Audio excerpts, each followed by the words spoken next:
Tonight on CTV, reports of a fake police officer has the city on edge. We'll tell you what you can do to avoid being scammed. And this protest took a turn when a city council candidate was forcibly removed by police officers while protesting police force.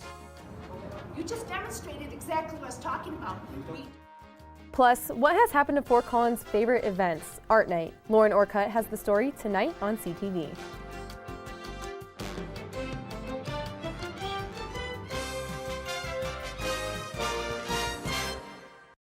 It's a nationwide effort to take away power from the Electoral College, and Colorado legislators are on board. I'm Ryan Crist. And I'm Marlo Lundak. Thank you for joining us tonight. Ryan, what's going on with the Electoral College? Yeah, Colorado is joining with other states to give power back to the popular vote. The Colorado Electoral College will officially be voting with the majority of Americans in the 2020 election. What does this mean? Well, whichever candidate wins the popular vote will be the candidate that gets Colorado's electoral votes, even if that's not who Colorado voters chose. 11 other states have joined what they're calling the National Popular Vote Interstate Compact. Governor Jared Polis agreed to sign the bill, which was approved by the Democrat-controlled legislature earlier today. Fort Collins residents are on high alert after a woman reported being pulled over by a fake police officer in South Fort Collins. The incident happened on Monday evening, and according to the woman's Facebook post in the Fort Collins Neighborhood Watch group, the impersonator asked the woman to get out of her car and refused to show a badge or identification when she asked for it. The impersonator was driving a black Dodge Charger and is described as a white male in his late 20s, about 6 feet tall, dark hair, and brown eyes. Police services confirmed that no officers conducted a stop in that area at that time. Fort Collins PD released a video Wednesday giving tips on what to do if you find yourself in a similar situation. If you're unsure if you're getting pulled over by an officer, call 911. This allows dispatch to track the vehicle. Fort Collins PD also suggests turning on your hazard lights, pulling over in a public, well-lit area, and to remain respectful and courteous no matter who they might be. Finally, residents should ask for police identification and try to remember as many details about the person and their vehicle as possible. A tragic case is coming to a close. The man accused of killing Fort Collins resident Kimberly Graves was sentenced to 30 years in prison today. Khaled White pled guilty to first-degree murder and 7 other felony charges as part of a plea bargain to avoid a trial and the possibility of the death penalty and life in prison. Police officials say DNA evidence and phone records helped them solve the 2017 murder. The Associated Students of CSU said no thank you to the smoking and tobacco ban in last night's Senate session. The ASCSU Senate was split over an amendment that could challenge a statewide smoking ban. After Senate amended the resolution to clarify which substances are allowed on campus, the resolution narrowly passed. Many believe the ban was directly against CSU's principles of diversity and discriminated against students and staff members who suffer from nicotine addiction. Earlier in the meeting, President Tristan Siren talked about creating a new committee to improve diversity culture within ASCSU. I think I've avoided the problem long enough of the culture of ASCSU. I've avoided talking about it when I can. I've said that, oh, it's getting better. And that was a victory for me, that it was getting better. Well, the reality of the situation is that's not a victory. And I think it's part of the idea of focus on the present is to take action now. So we'll be sending out a sign-up sheet. We don't know what the name of it's going to be called yet, but right now I have Council on Culture, Inclusivity, Diversity, and Accountability. President Siren and Chief Justice Madison Taylor addressed concerns regarding potentially fraudulent endorsements of the Darwin Day bill. Taylor and the ASCSU Supreme Court believe that endorsements without explicit consent will be considered fake from now on. Do you have dinner plans tonight? It's a question a lot of us ask. But if you live in Fort Collins with more than 650 restaurants, making a decision can be a lot harder. Pizza in Fort Collins is a staple. Panhandlers has been around for more than 45 years and recently reopened under new management. Luann DeCourcy has watched the restaurant scene evolve. It's been interesting to watch it really evolve. Expanded so much, but we've seen so many people come and go, and everybody tries the market. Some things stick, some things don't. Why so many restaurants? Fort Collins is growing. 3,000 more people move here every year. It's growing twice as fast as Denver. I think everybody wants newer, better, bigger, faster. And I think a lot of people look at Fort Collins and see all the growth and it's the best city to live and we get all these accolades. And so I think a lot of people from outside of Fort Collins try and come in. And again, it's just throwing, it seems like a lot of restaurateurs are throwing it at the wall and a lot's not sticking. A lot of places are trying. In 2018, we had nearly 50 restaurants and food trucks open while 24 restaurants closed, ranging from local places like Bassetti's to chains like Old Chicago's. Why are all these places closing if we have a population that can support it? Rents are going up to ridiculous amounts. Minimum wage is going up. So why are new restaurants opening when so many others are failing? A new donut shop opened just last year. It's true. I mean, it's always a risk, any type of food service. There's also a lot of coffee shops. We do coffee is about 30% of our business. But while there are a lot of challenges, restaurant owners say there's always the chance they will survive. This is, they call it the choice city, and I think people choose to be here. While it was a rough year for some restaurants, it's already been announced that at least 7 more are opening up in 2019. A protest against police officers using force ended in a city council candidate being forcibly removed from the city council chambers on Tuesday evening. Susan Holmes used her 3 minutes of public comment to argue that the city should be reconsidering police training procedures instead of investing in a new training facility with the Loveland police force. When she continued to argue after her 3 minutes were up, Mayor Wade Troxel warned her not to disrupt the meeting or police would have to escort her out. As you can see from this video obtained from the Coloradoan, when Holmes refused to stop speaking, police picked her up by the arms and carried her out. Holmes was not charged with anything and is welcome to come back to any future meetings. You guys just demonstrated. You just demonstrated exactly what I was talking about.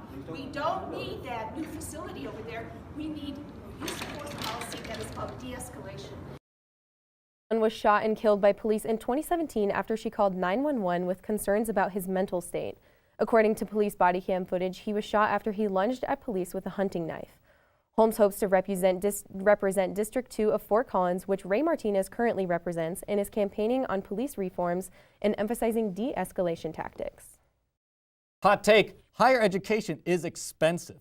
That was the major talking point for Colorado Representative Joe Neguse, who visited campus yesterday to talk with students about strengthening our future. Edgar Cedillo has the details. Congressman Joe Neguse was on campus yesterday to talk to CSU students about student debt, the environment, and the current state of the government.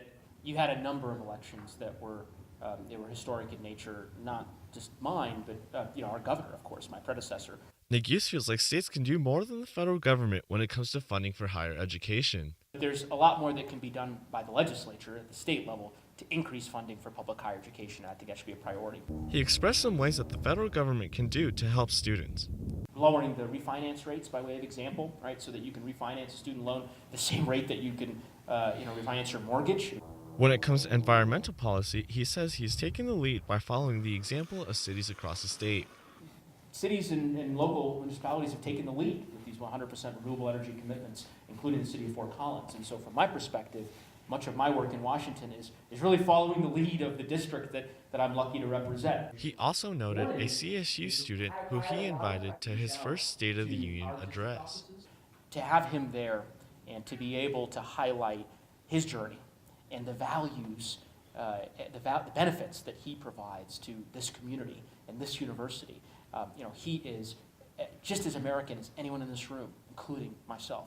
Neguse finished off his visit to Fort Collins with a visit with President Tony Frank. Reporting for CTV 11, I'm Edgar Cedillo.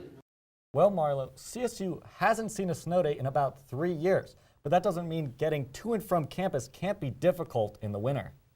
Yeah, Ryan, it's especially hard for students with disabilities. We might have only seen a few flakes this week, but there's a chance of a storm in the coming days. Sydney, can you tell us more about how students with disabilities might be affected by this? While Fort Collins has many different forms of transportation, some disabled students struggle getting to and around campus in the winter. The snow gets pushed off the roads and up onto the curbs, making it an obstacle for people in wheelchairs or those who have a mobility limitation difficult.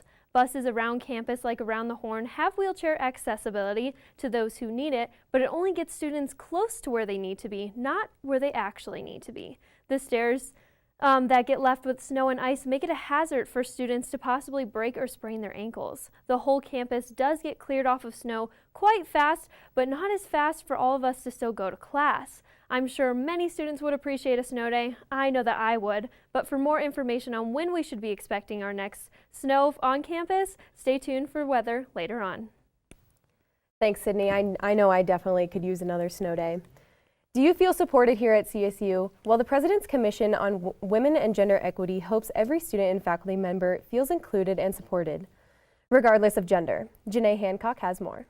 The President's Commission on Women and Gender Equity is working hard here at CSU to keep an inclusive environment where gender identity is supported. The President's Commission on Women and Gender Equity serves as a recommending body for representing the entire university, faculty, staff, and students, to keep sort of a pulse on what the culture and climate is within the university around gender-related issues, and channel those recommendations and insights up to the President's office and our top administration. Serving as a conscience for CSU, CWGE has the ability to track areas that need improvement and face any areas of concern.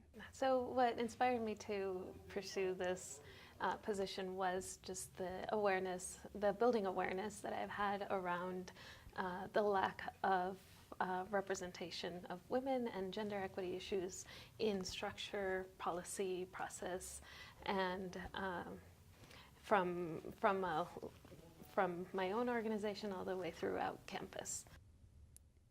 The Commission shares CSU's goal to make campus the best environment for women to work, born female or not, are included. What sets us apart from the other commissions is our focus on creating an inclusive culture and climate around gender for everybody. If you're curious or just want to get involved with shifting the culture and climate on gender, the Women and Gender Collaborative's website lists plenty of resources. So if people want to get actively involved, there are lots of opportunities for students to have their voices be heard beyond just what the commission does of having representatives carry concerns up to the administration. So I think that the more a woman informs, or a person informs themselves about what they're experiencing and trying to understand that, they can navigate their situation better and also start making change. So the commission would be a place where I would strongly recommend that people understand it's a resource for them and it's a representative body. This is Janae Hancock reporting with CTV. The CWGE office is located off campus at the diversity offices, but they're also partnered up with other identity resources located in the LSC. A greener way to get around town is on its way to Fort Collins. The Fort Collins City Council is considering allowing e-scooters on city streets, but first has to figure out where riders can park them and where they can be ridden. E-scooters launched in Denver, but a lack of parking and riding regulations made them a headache for the city. The city hopes to avoid that problem, but some council members felt the regulations came too soon because Colorado law still says scooters are toy vehicles, so they're not allowed on the streets. If Fort Collins finds scooter vendors, they could be here by the summer. Stick around, Rams, because Sydney Wicker is going to tell us if we can expect snow tonight. Maston Bonner now. Back to Moore in between the circles. Lobs to the elbow for Carvacho and a good pick And it was a roll landslide win to for the CSU men's basketball team, but not so much for the women's team. Litos Castros breaks it down for us after the break.